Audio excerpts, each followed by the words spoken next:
temperatura. Então, na transformação isotérmica, a gente tem esse tipo de diagrama PV, de gráfico PV. Por que gráfico PV? Porque ele mede aqui a pressão e o volume.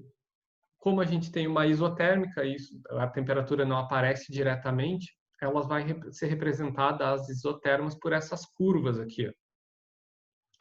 Essas curvas representam, cada uma delas representa uma temperatura constante. Cada curva aqui, nessa curva, a temperatura é sempre a mesma. Então, aqui, a T1 é menor que a T2, que é menor que a T3. Então, a gente está crescendo nesse sentido, para cima, como deveria ser.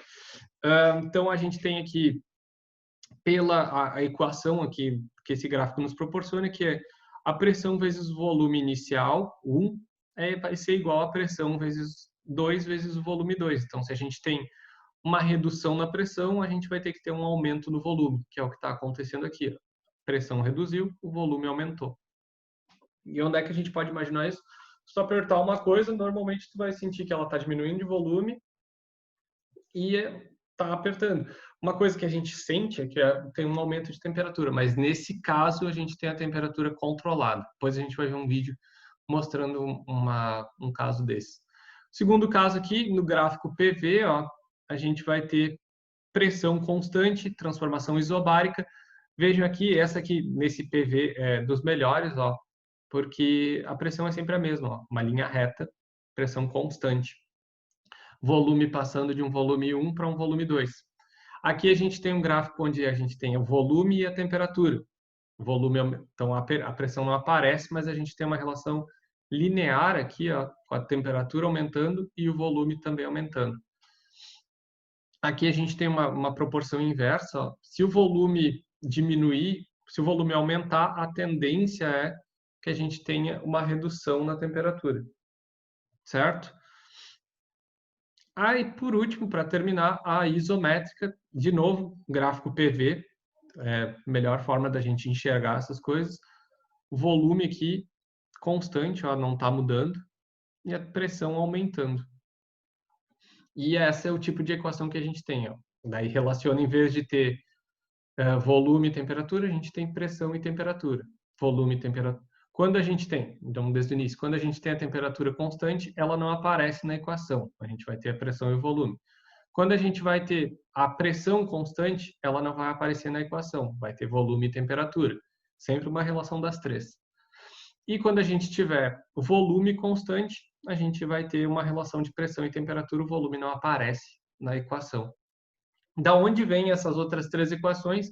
E daí vocês têm aqui os nomes bonitinhos, e no livro de vocês tem também isométrica, é a lei de Boy-Mariotti, a isobárica é a lei de Gay-Lussac, Charles Gay-Lussac, e a isovolumétrica também é de Charles Gay-Lussac, porque a segunda lei do Charles Gay-Lussac, que eles também eles descobriram isso, fizeram essas experiências em laboratório para ver essas relações. E daí, por último, tu tem a equação do gás ideal, que é PV é igual a nRT. Ou a gente tem aqui, ó, que essa aqui é a forma inicial dela, que é a pressão vezes pressão 1 vezes o volume 1 dividido pela temperatura 1 é igual a pressão 2 vezes o volume 2 dividido pela temperatura 2. Ele está dizendo que o estado de início de um gás vai ser igual ao final de um gás, dadas as transformações que ele tem. O que quer dizer isso? Se a gente aumentar a pressão do 1 para o 2, consequentemente, para isso ficar igual, o volume vai ter que diminuir. Se a gente diminuir o volume, a pressão vai ter que aumentar. Se a gente aumentar a temperatura do 1 para o 2, essa parte de cima aqui também vai ter que aumentar, para que essa relação se mantenha igual. A gente tem a equação de Clausius-Clapeyron, que é aquela muito conhecida, que tem até uma frasezinha de cursinho, que eu não vou me lembrar agora, porque isso é mais na parte da química que eles usam essa frase de cursinho, que a gente tem o PV igual a nRT. O que é o NR? NR é uma constante. R é uma constante chamada de constante de Boltzmann. Para a física, ela tem esse valor aqui, 8,31 joules dividido por mol vezes Kelvin. Para a química, eu não me lembro exatamente qual é o valor dela, acho que é 0,0082 esse valor. Eu acho que é isso, eu não tenho certeza. Mas é 0,082. Daí, por que é 0,082? Porque muda as unidades de medidas. É aquelas relações que eu falei antes para vocês. O 0,082 é quando a gente tem a pressão em atm, volume em litros e a temperatura continua em Kelvin.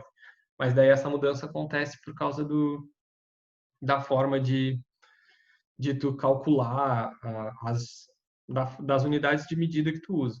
Então, esse PV sobre T igual a NR é uma coisa bem comum. E em química, vocês devem ter visto PV igual a NRT, que é a mais comum. E a parte mais interessante aqui que vocês podem notar é que, independente de ser PV1 sobre T1, PV2 sobre T2, as duas vão ser igual a NR. E o que faz com que elas sejam iguais entre elas. O NR é um número sempre igual, é uma constante, é um valor que vai ser sempre o mesmo.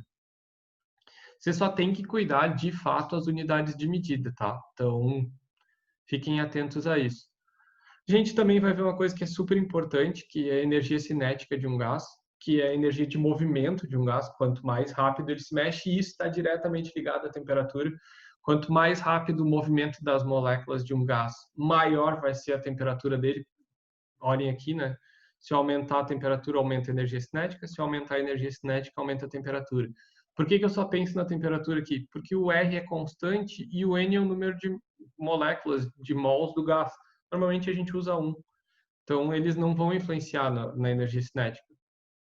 Quem vai influenciar diretamente é a temperatura. Então, quanto mais energia cinética, mais movimento do gás tu tiver, mais temperatura tu vai ter. Isso é importante, pessoal, diretamente ligado. Mais movimento de gás, mais temperatura. Tipo, o que acontece quando tu queima alguma coisa? Tu tá fornecendo energia para aquele objeto sob forma de calor, sob queima.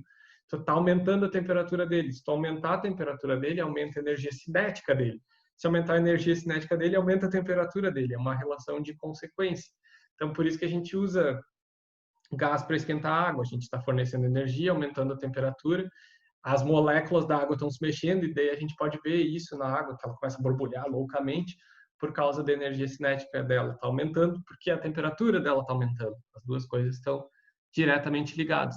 Então, só para lembrar, isso vocês também já viram em química, o número de mols do gás é calculado utilizando a massa molar, encontrado nas tabelas periódicas, e através do número de Avogadro, que vocês já viram que é o 6,02 vezes 10 na 23. Então, 1 mol de oxigênio tem 18 gramas e 16 gramas, 1 mol de O2 tem 16 gramas e esse número de moléculas, 6,02 vezes 10 na 23 moléculas. Isso varia de substância para substância, né? Então, fiquem atentos. Mas isso é mais para química. Para nós, eu vou dar esse valor aqui normalmente. Não é uma coisa que interfere. Então, a gente tem algumas transformações isotérmicas. Precisamos do áudio, né? Então, o que o cara vai fazer? Ele vai fazer uma transformação isotérmica. Isotérmica sem mudança de temperatura. Então, ele vai encher o balão ou reduzir o tamanho do balão mudando a pressão. Isso é uma seringa, todo mundo já deve ter visto isso. Se ela tampar a parte de baixo ali da seringa, ela está aumentando a pressão quando ela empurra o êmbolo. Se aumentar a pressão, a gente vai ter, consequentemente, uma redução no volume do balão. Porque aumentou a pressão, se a temperatura é constante, o volume tem que diminuir para se as coisas aumentarem. Lembra? PV1 igual a PV2. Aumentou a pressão, o volume cai.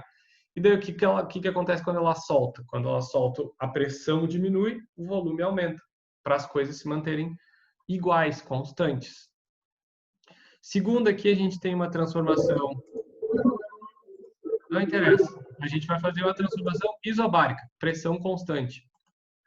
E essa aqui é bem legal, porque a pressão constante dela é a pressão atmosférica. E essa não vai mudar se tu fizer um experimento na cozinha da tua casa. Então, o que ela vai fazer? Ó? Ela vai aumentar a temperatura da água, né? E daí a gente tem aqui, ó, uma garrafa térmica com água quente dentro. Aí a temperatura da garrafa térmica vai entrar em equilíbrio com a água quente, a temperatura da garrafa vai aumentar. Ela dá uma fechadinha, tá? Blá, blá, blá, beleza. Agora, o que ela vai fazer? Ela vai esperar um tempo e vai retirar a água de dentro. Mas a garrafa já está na temperatura da água. O que ela vai fazer agora? Reduzir a temperatura da garrafa. Tipo, dar um choque térmico.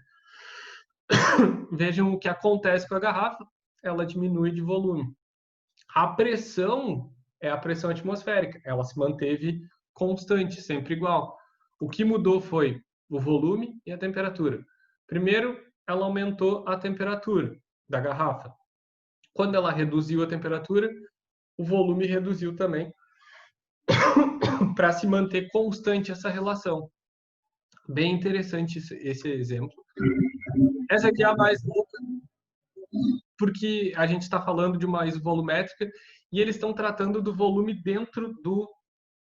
dentro da garrafinha. O volume se mantém constante, o volume de gás, de aerosol dentro da garrafinha se mantém constante.